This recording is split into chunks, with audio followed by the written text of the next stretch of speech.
guys, it's story time again. I've chosen a book by Jill Murphy. It's a collection that Arabella got from Father Christmas. You might recognise them. They're really sweet stories, and it's a mummy of 4 baby elephants, and often she reminds me of me. You'll see why. I'll do my best. I've got very puffy eyes from the pollen, very itchy eyes. So hopefully I can see all the words and read it clearly.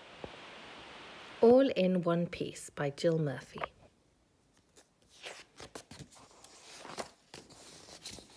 There's the family, and they look like quite naughty children.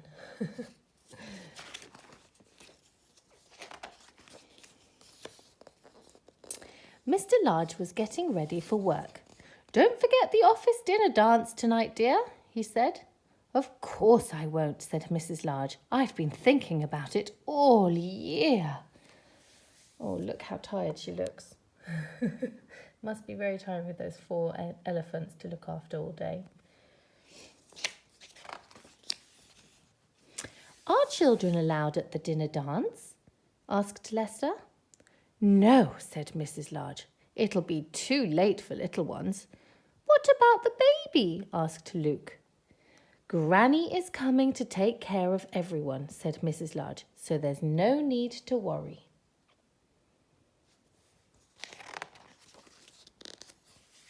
Granny arrived at tea time.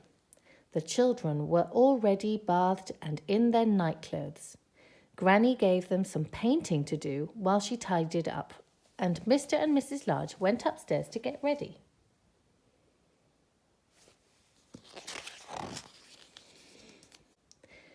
Luke sneaked into the bathroom while Mr. Large was shaving.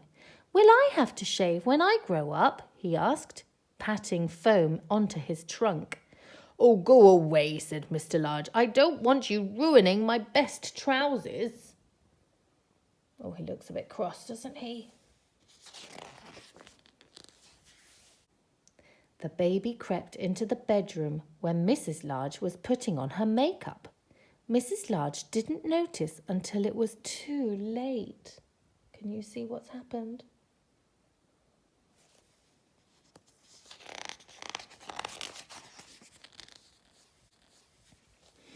"Look," said the baby. "Pretty."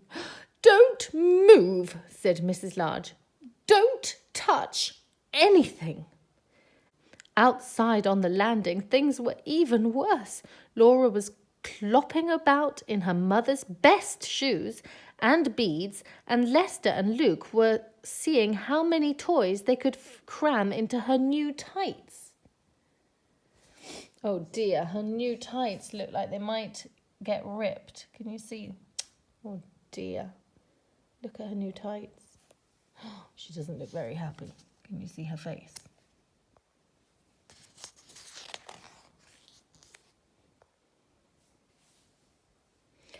"Downstairs at once," bellowed Mrs. Large. "Can't I have just one night in the whole year to myself? One night when I am not covered in jam and poster paint? One night when I can put on my new dress and walk through the front door all in one piece?" Oh dear. I think they're feeling a bit sad, a bit guilty.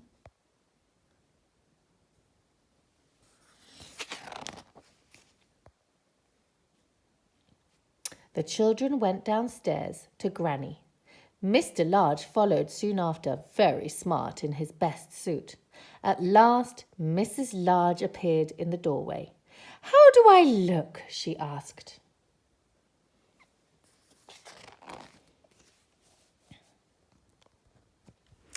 "Pretty, Mummy," gasped the children. "What a smasher," said Mr. Large. "Oh, you look like a film star, dear," said Granny. "Hands off," said Mrs. Large to the paint-smeared children. Oh dear, there's something that's happened in this picture. I wonder if you can spot it. Something has happened. You'll see at the end.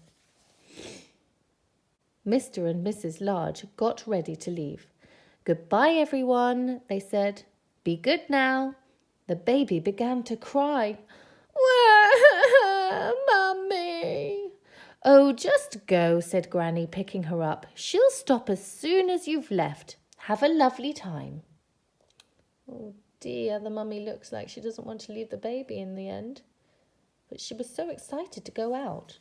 I'm sure she'll be fine. Oh, we've escaped, said Mr. Large with a smile, closing the front door behind him. All in one piece, said Mrs. Large, and not a smear of paint between us. Actually, said Mr. Large gallantly, you'd look wonderful to me, even if you were covered in paint.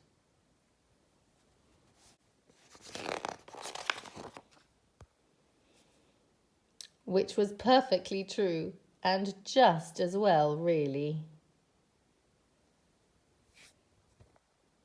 Oh dear, I think she sat on the paint box without even realising. Oh well, they look very happy. I hope you enjoyed the story. Bye. Till next time.